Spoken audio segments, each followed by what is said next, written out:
Yes, it's very frustrating to create, which has been one of our problems, actually, to create that many chances in the first half as we did, but and not to capitalise on those mauls has had a massive impact on the result today. So we're left extremely disappointed by the fact that we've ended up losing the game when we've put ourselves in a position to win it, not only by scoring the first goal but also the amount of chances we created in the first half after that.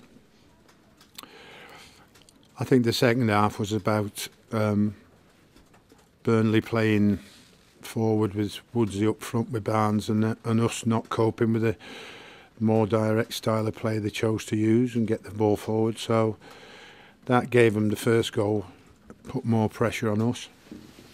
I think we overrode that pressure to a certain degree and started to find our way back in the game, but didn't produce anything like the quality we did in the first half, apart from Gylfi's manufacturing an opportunity and opening for himself that he would have normally scored. Didn't. And then what do? We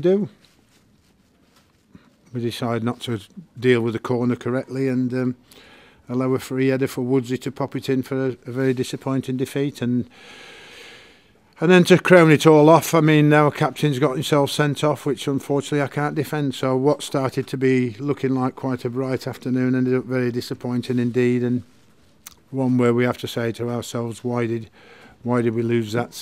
That it was us. That's why we lost it. We've only got ourselves to blame. And again, it's another away defeat we could have, certainly today could have avoided. And had we done better in the first half in front of goal, would have won it, I believe.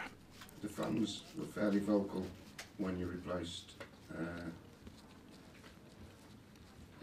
Towson. What was your view of that, the fans turning like that? Because, you know, given where the club is now from where they were... It happens, doesn't it? Like, I mean, so, you know, I think that, you know, fans have what you consider a new guy coming on, and my job is not what the fans are saying or not saying. What we want is the fans cheering us, not booing you, of course. But I have to look at the situation and say this is only his second start since he's arrived. He's worked extremely hard on his game. I think everybody's seen that he's got better and looking more accomplished. He scored his goal. But obviously our monitoring and the way the system is he's running out of legs. He's feeling the pace of the game, which happens when you first come here. And we replace him with fresh legs, which is Omar, who has scored more goals recently than anybody else. I mean, there's only Wayne Rooney scored more than him. So Omar comes on, fresh, ready to go. And those are the decisions that they make. And in the end,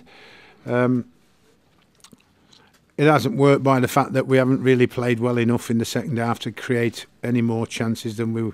or it's certainly as good a chance as we did in the first. But that's life. That's what you deal with as a manager.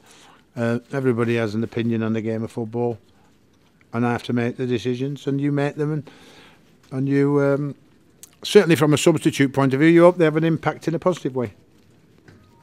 Sam, what do you do with an experienced player like Ashley Williams when he gets sent off in that way? You said you can't defend him. You know, do you? No, there's the old fine system in place for everybody in the country. It's across the board, which is okayed by the Premier League, the Football League, the FA and the PFA. So it's straightforward, written down for everybody to follow. So there is no need other than go through the system that's in place for everybody. But a silly thing to do, especially such an experienced player. Thank you, lads. Okay.